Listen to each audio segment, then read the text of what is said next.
unless you are extremely observant, you would not actually notice the decision process you went through. Tap top of your head. A lot of the patterns we use to function run outside of our conscious awareness, but that we can make ourselves aware of them and gain a conscious free will, if you like. That this is a huge topic. How would I offer it? When we decide to do something, often we run on automatic. We just do it, just like I got you to do your tap top of your head. You went on automatic.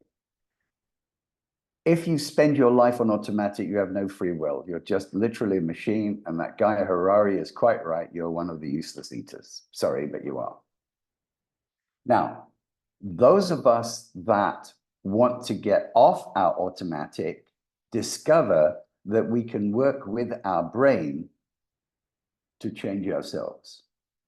And one of the techniques I was taught by Dave Dobson a long time ago to talk to your brain is a technique called the eye roll.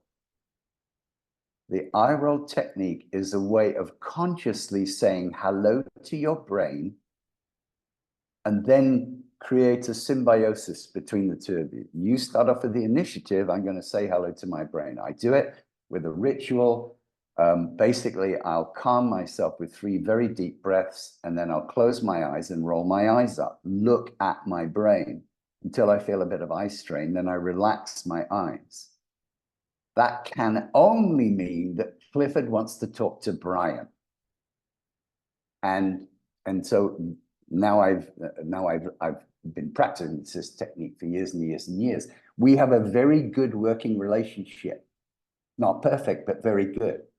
And I can ask Brian questions before I go to sleep at night. This is a puzzle, Brian. How do I solve that? I do my eye roll.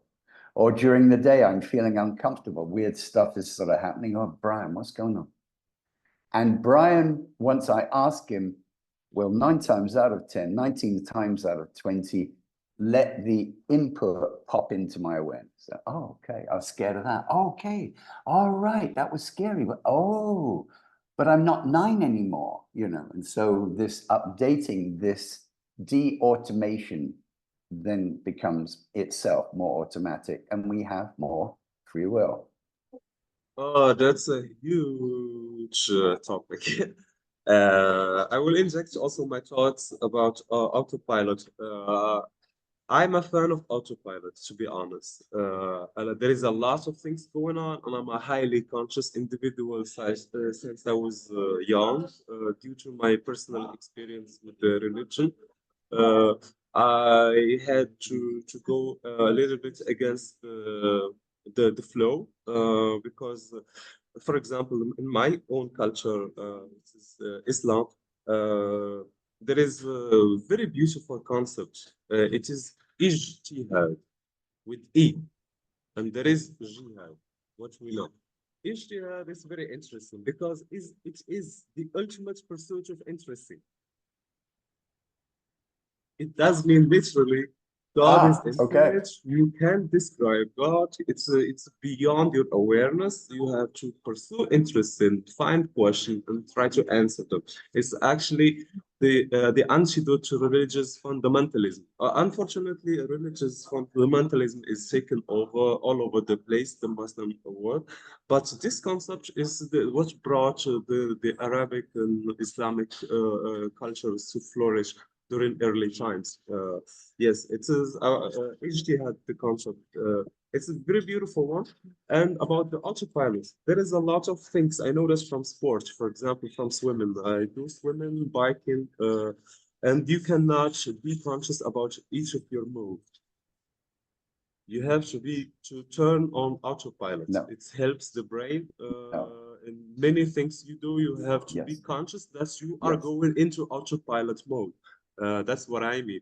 And decision making. You can also develop your Yeah. brain to autopilot some decisions.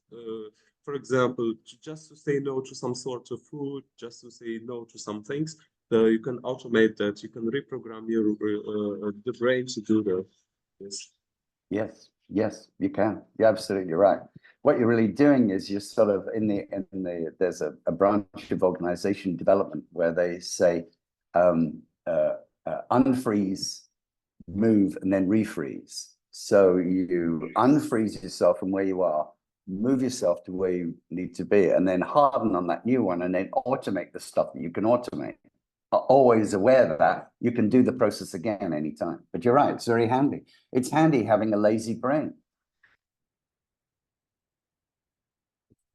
Yeah, 100%. It's not about lazy because, when you are using multiple languages, studying hard science, and living in the normal world, I'm not like Harari, I'm living on the streets. I work with people, with Germans, with Danish, with French, with Moroccans. So my brain is functioning all the time. It's unlike Harari is just sitting in a room and thinking about such abstract ideas. I'm really in the real world. And when you are in the real world, it gets very hard for the brain because the brain uses a lot of energy. You can talk about this a few moments. Take the time to explain to us. The brain needs energy and need to relax. Need to we in my sports we talk about the iron mind. The mind does not break. It bends, but does not break. Yeah, how we can get to that? Can I ask you a question about Sufism? Because I got interested in Sufism a long time ago, when, who was his name? He wrote a book on consciousness. And I was very much, I'll think of his name, he's very much influenced by, now he was a Sufi, his Sufic thought, he was Afghanistani. What I like about Sufi thought is a lot of it is made up of stories, really, really important stories. And one of the important stories is the idea that you've traveled a long way to your friend's house on a motorcycle, but you don't take the motorcycle into the house when you get to the front door. You now dismount. You now change your mode. You don't ride a motorcycle into your friend's living room. You get off the motorcycle when you've achieved that certain step. So it's the idea of different stories that make you think, that interrupt your pattern. I enjoy them. I just love to play with them. I guess what it comes down to is, as you begin to explore these fields, you discover that the Buddhists have got a lot to teach you. And then you discover that the Quietists have a lot to teach you. And then the Muslims have got a lot to teach you. And then the Agua Caliente tribe in Western California have got a lot to teach you. And what it does is it makes you really humble. It makes you realize there's just so much you do not know, so much you do not even suspect you could even know. And the only way to solve that is to travel widely in the world and engage widely in the world. Yes, this is why I've said before I had a problem with the religious fundamentalism since I was a child, because I understood early on from Islamic scripture that Ijtihad. Sufism is about Ijtihad. Ijtihad is about the pursuit of interest, the pursuit of knowledge. So even if this knowledge is in China or is in ancient Rome or is in Greece or somewhere, you have access to knowledge. And the more this is actually in this scripture. The more you pursue knowledge, the more you become near to God.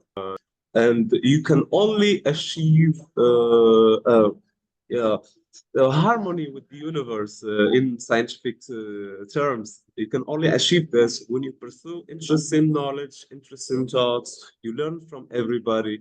This was for me very relevant as I was in Germany.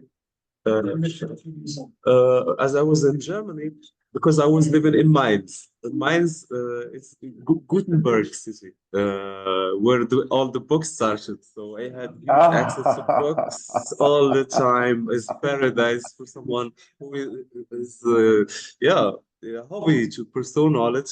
Mainz is a beautiful city. Highly recommended. Yes, yes, Sufism is probably uh, a substructure, but the main idea is here. So you take some knowledge from for example Muslims or from science, because science is the most relevant one, but the scripture is highly relevant because it comes down to hundreds of generations. And when you combine those and you add your personal Flourish. analysis, Yes. it does flourish. Yeah, it can only be good for all of us. Yeah. Yeah.